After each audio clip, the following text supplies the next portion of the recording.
વડોદરા મહાનગરપાલિકાની સ્થાયી સમિતિની બેઠક મળી અને તેમાં કામોને મંજૂરી આપવામાં આવી છે। વડોદરા શહેરના વિકાસના કામો, પ્રજાલક્ષી કામો અને જેના પર ચર્ચા કર્યા બાદ તેને મંજૂરી આપવા માટે સ્થાયી સમિતિની બેઠક મળે છે।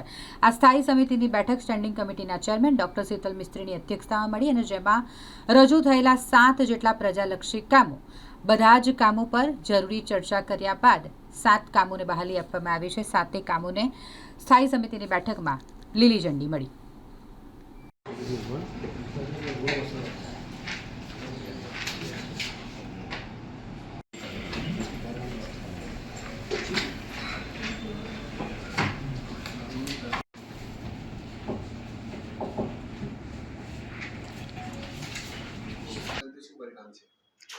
આજની સ્થાયી સમિતિની બેઠકમાં કુલ 7 દરખાસ્તો હતી।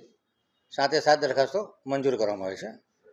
ખાસ કરીને દક્ષિણ ઝોનમાં સુસેન સર્કલથી બરોડા જતા ફિનિક્સ ઇન્સ્ટિટ્યૂટ પાસે ડ્રેન લાઇનમાં ભંગાણ પડ્યું હતું। એ 67 હેઠળ એ કામને જાણમાં લેવામાં આવ્યું છે। 8,04,095 રૂપિયા વત્તા GSTનો ખર્ચ મૂકી અને 67 કામ કરવામાં આવ્યું હતું, જેની જાણકારી માટે સ્ટેન્ડિંગમાં લાવ્યું હતું, જે જાણમાં લીધું છે। વડોદરા શહેરના અલગ અલગ એરિયાની ડ્રેનની જે પ્રેશર લાઇન છે એના મેન્ટેનન્સ માટે જે 30 લાખનો 27% વધુનો વધારો હતો, એમાં 10 લાખની નાણાકીય મર્યાદા વધારવા માટેની દરખાસ્ત હતી, જેને મંજૂર કરવામાં આવી છે। મહાનગરપાલિકાની અગ્નિ શાંતિ શાખાના કર્મચારીઓ માટે 24-25 પેટે યુનિફોર્મ ખરીદવાનું જે કામ હતું 6.50% ઓછાના ભાવે 25,29,100 રૂપિયાના કામને મંજૂરી આપવામાં આવી છે। ચૂનાની ફાંક ખરીદવાના કામને 33,45,000ની ખરીદી કરવાનો ઓરિજિનલ રિઝર્વ 54 લાખનો હતો, જેમાંથી 20 લાખ સ્થાયી મંજૂરી કર્યા હતા। ત્યારબાદ બીજી 33,45,000ની વધુ ખરીદી માટે મંજૂરી માગવામાં આવી છે, એને મંજૂર કરવામાં આવે છે। ઉત્તર ઝોનમાં વોર્ડ નંબર 13ની પાણી નળિકા નિભાવણીનો જે વાર્ષિક ઇજારો છે 25 લાખની મર્યાદામાં 11.77% ઓછાના ભાવપત્રકને મંજૂરી આપવામાં આવે છે।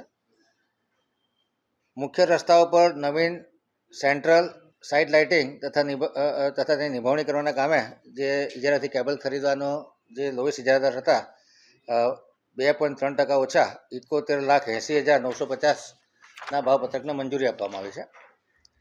વોર્ડ નંબર 11માં પસાભાઈ પાર્કના ટીપી રસ્તે વરસાદી ગટર નાખવાના કામે 11.9%ના ઓછા મુજબ 44,33,248ના કામને મંજૂરી આપવામાં આવી છે। આ જગ્યાએ વરસાદી ગટર નાખવાનું જે કામ હતું એને મંજૂર કરવામાં આવે